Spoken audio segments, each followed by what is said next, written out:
Aloha, everybody, and welcome to the Mind of Marlin and another treetop talk here at the sweet spot on the big island of Hawaii.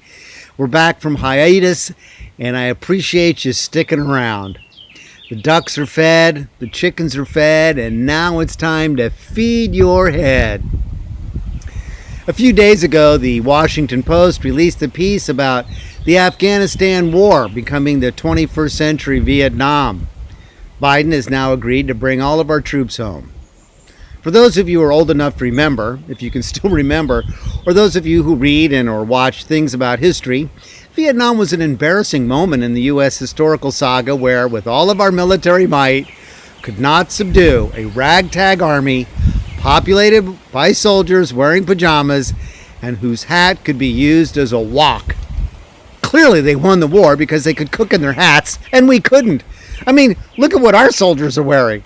The best you could do is a soup, maybe a stew, but in a Viet Cong hat, many types of dishes, including stir fry, General Tso's chicken, pad thai, and evil jungle prince could be made. In Afghanistan, they're wearing this kind of headdress, which nothing could be cooked in, so the soldiers there ate our lunch. This is a very poor country. They can't even afford to give their dogs haircuts. Here is a pakol hat, which would double nicely as a casserole dish to make it a pot pie. But their major export is opium. Pot pies are not in abundance. Our country wanted the Afghan people to stop growing opium, while not really doing much to stop our own drug lords like the Sackler family and other opioid peddlers from killing our own people.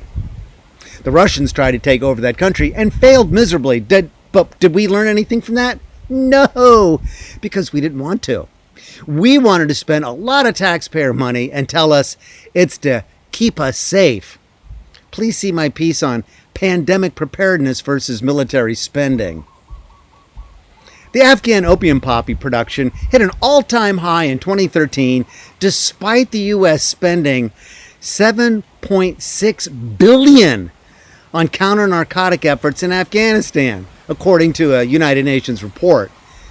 With that sum of money, you could have created over 108,000 jobs that paid $70,000.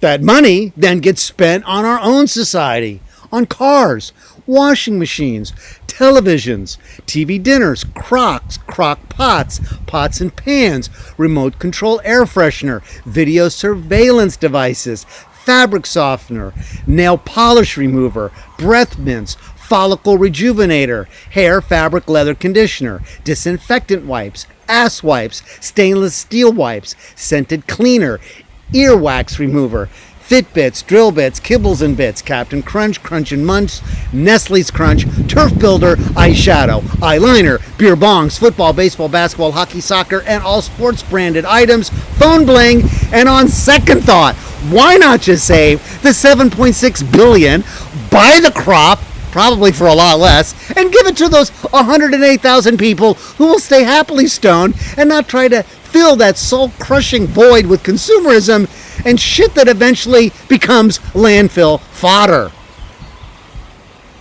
Stopping overseas military spending would be the biggest positive impact on American citizens because all of that money would be going to us.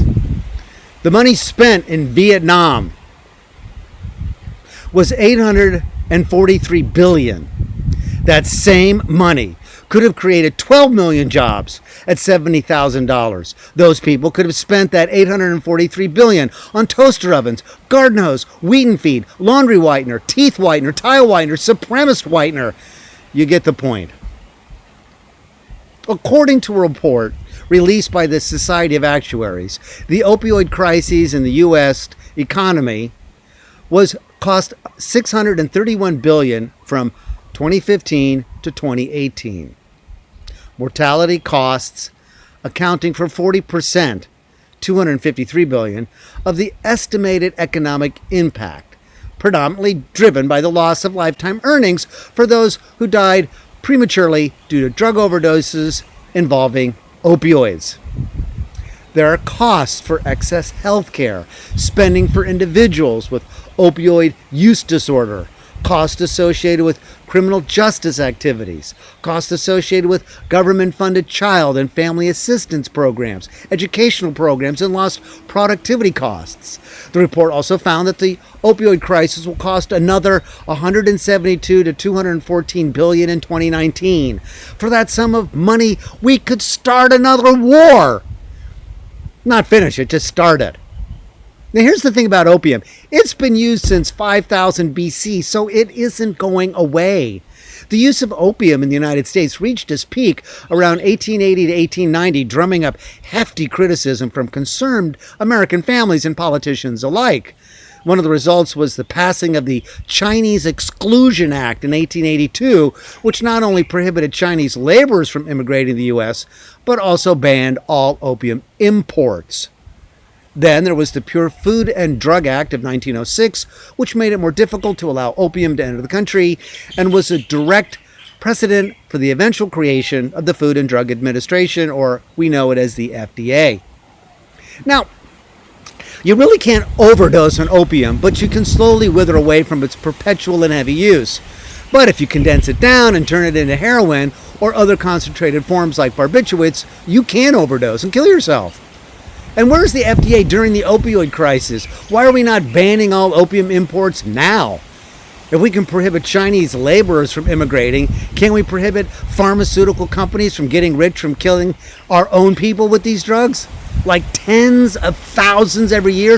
Clearly it's too much to ask. Oh yes, it seems as though a settlement of $26 billion is to be made by the guilty pharmaceutical companies. But as I've already said, the cost in 2019 alone is between 172 and 214 billion. So 26 billion seems kind of paltry. Like the coca leaf, which has been chewed for centuries in the Andes and didn't lead to crime, prostitution, or the ruin of people's lives, but leave it to the white man to take something natural and weaponize it so you can do all of the above. I'll take weaponization for 500. We in the United States are very good at that and have built our history on the domination of those with weapons not as big as ours. If the Native American had the repeater rifle, the Gatling gun before the white settlers, the epic herds of buffaloes would still be roaming the Great Plains and would be a righteous tourist attraction. But we had the upper hand on weapons and it just got out of hand. Take one project, the F-35 jet. $1.5 trillion for 2,440 planes. Instead of building this plane, we could have created 21,428,571 jobs paying $70,000 a year. And the fucking plane is a single-seater. There's no first-class dining, service, wine, free drinks, or reclining chair. Worst of all, no frequent flyer miles. Dwight D. Eisenhower must be spinning like a top in his grave because our priorities have become so skewed that we may grumble about the cost overruns of a jet fighter, but get in a righteous twist about spending that same kind of money on us. Us. U.S. U.S. Us. We the people. Those are our tax dollars. And would you rather see it spent on a single-seater jet or on bridges, tunnels, roads, mass transit, trains, water supply, education, medical care, just about anything, including gummy worms? I mean, with that kind of money, we could corner the market on gummy worms and fill every pocket of every article of clothing of every American with gummy worms. Even that would be a better use of the money than the 2,440 more jets. Look at what we spend. We spent over $2 trillion on the Afghan war. With that same amount of money, you could have created a shit ton of jobs at $70,000 a year. You do the math.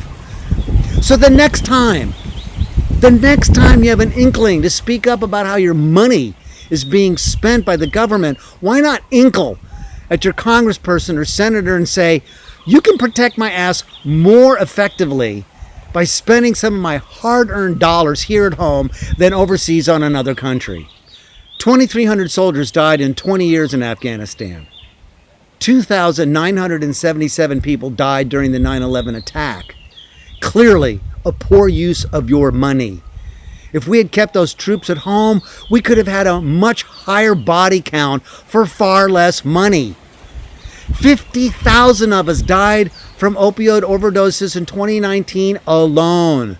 38,000 die from automobiles every year. More than 36,000 people are killed by guns each year in the U.S., an average of 100 per day, and gun violence is on the rise. More than 1.2 million Americans have been shot in the past decade. Millions more have witnessed gun violence firsthand, and nearly every American will know at least one victim of gun violence in their lifetime. I know 2 people who have died from guns. So, you can see that if we spend the same kind of money we spend in Afghanistan here at home, we would have healthier society, which would account for far fewer deaths, have clean drinking water, safer bridges, better highways, more mass transit, more schools, and most importantly, a gummy worm in every pot. Or in the case of many states now, pot in some of the gummy worms. Thank you so much. Appreciate you tuning in. Y'all stay safe now. Aloha.